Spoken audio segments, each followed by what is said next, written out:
going through my thoughts and reminding myself every day is a new day. Every day is a new canvas. Every day you can create something new.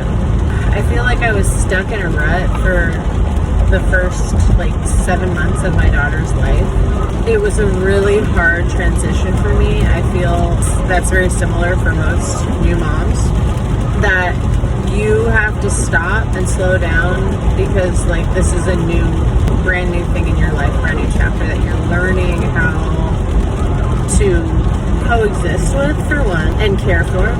That was really challenging for me. If you know me, you would know that I used to just kind of get up and go and do whatever I wanted, whenever.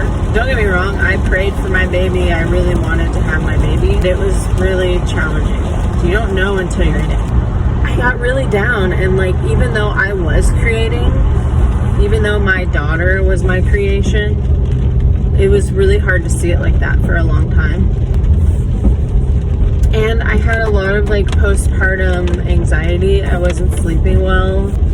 I'm sleeping better, but at the beginning I was just not sleeping very well at all.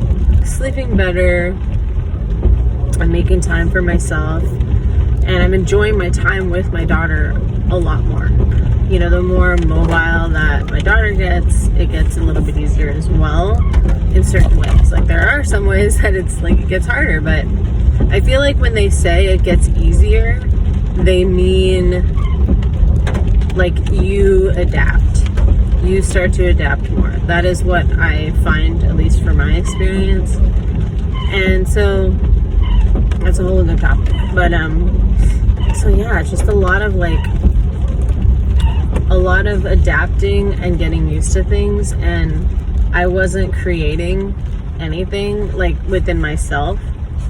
It was that was hard. I couldn't really go out and do anything with her, and my body was postpartum was intense. I knew it would be going into it, but again, you just don't know until you're actually in the situation. So there was a huge part of me that was I wasn't happy at all, and that is a whole different video of postpartum blues and everything. And I wasn't creating, I wasn't very happy. It was really hard for me to accept what was going on, and I had some birth trauma, so there was a lot that I was dealing with. And luckily now a lot of that stuff is resolved. I feel like I'm better for it, I'm better for what happened.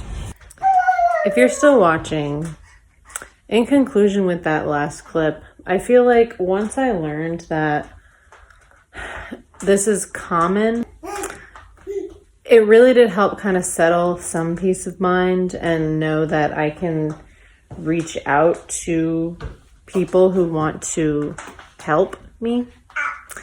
And this is probably the most crucial time to know that you need to reach out to people who want to help. So my family, as in my mother-in-law, my mother, knowing reaching out to other moms who've gone through this. And there's also a really great book called Hunt, Gather, Parent.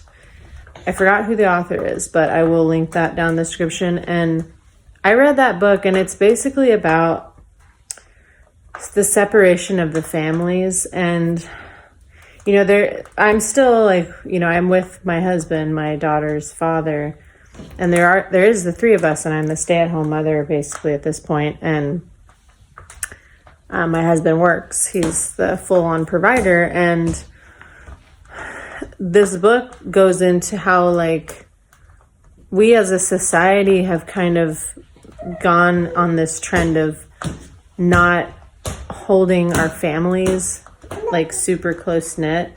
There are people that are still doing it, but a lot of people don't. They feel okay, I need to move out of my family's house, move to a different state, start a family of my own, and that's just what you do, and that's that's what's normal. That's what is right to do. And a lot of people are finding that this is actually not the most beneficial thing to their mental health, especially during postpartum. And I feel like people are wanting to go back and take some of those ideas, especially they're still going on in a lot of parts of the world, like in South America and Asia and Africa. There's a lot of places in the world where these, there's like tribal societies. So it's actually like beneficial for the children and the mothers and the family to be together like that. So, I feel like my family doesn't live, close to me in the sense that they're down the street.